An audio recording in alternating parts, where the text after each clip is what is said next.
Les math skills, à quoi ça sert? En quoi le hors-norme de sa personnalité peut-il jouer en faveur d'un candidat face à un recruteur?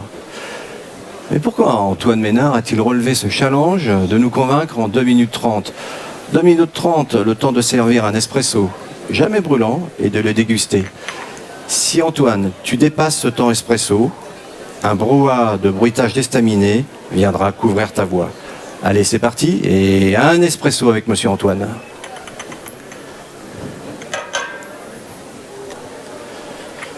Alors Olivier, je suis ravi. Tu sais à quel point je suis ravi d'être avec toi, mais surtout parce que ce dont j'entends parler beaucoup aujourd'hui, c'est les soft skills.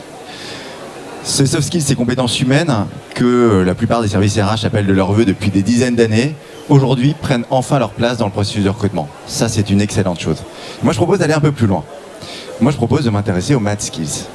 Les math skills, qu'est-ce que c'est? C'est des compétences extrêmes, un petit brin de folie qu'on va trouver chez un candidat à travers ses expériences passées, à travers ses hobbies un peu particuliers et qui vont nous permettre de venir coller un maximum aux besoins d'un poste. Comment on fait pour voir ces math skills? C'est très compliqué. Il faut aller un peu plus loin que la ligne de l'expérience professionnelle, il faut aller un peu plus loin que l'échange, il faut vraiment s'intéresser à ce qu'il y a derrière un hobby ou une activité. Prenons l'exemple, je recherche un bon commercial. Pourquoi pas recruter un excellent joueur de tennis qui a été classé? Quand on sait à quel point le tennis est difficile, on sait que se battre constamment face à un client, on a des capacités qui sont déjà bien en place. Je vais un peu plus loin, je veux un expert en situation de crise. Pourquoi pas recruter ce skipper professionnel, ancien skipper professionnel, qui est habitué à combattre les éléments, à réagir très vite.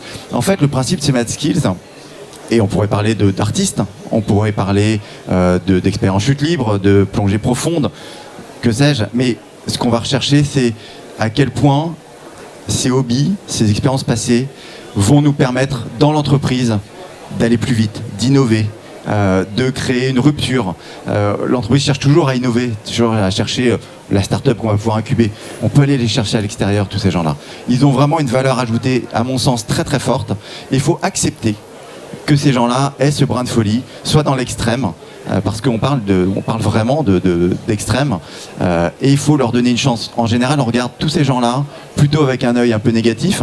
Ce champion de planche à voile, on se dit ouais, en fait, excusez-moi du terme, c'est un glandeur, il a les cheveux longs, il est à la plage. Non, quand on connaît la planche à voile, on sait que c'est quelque chose où on se bat contre la mer, on se bat contre les éléments, et on peut vraiment apporter quelque chose de très très positif à l'entreprise. Je pense qu'il est vraiment temps de remettre l'humain, encore plus que les soft skills, grâce aux math skills, au centre de nos processus de recrutement.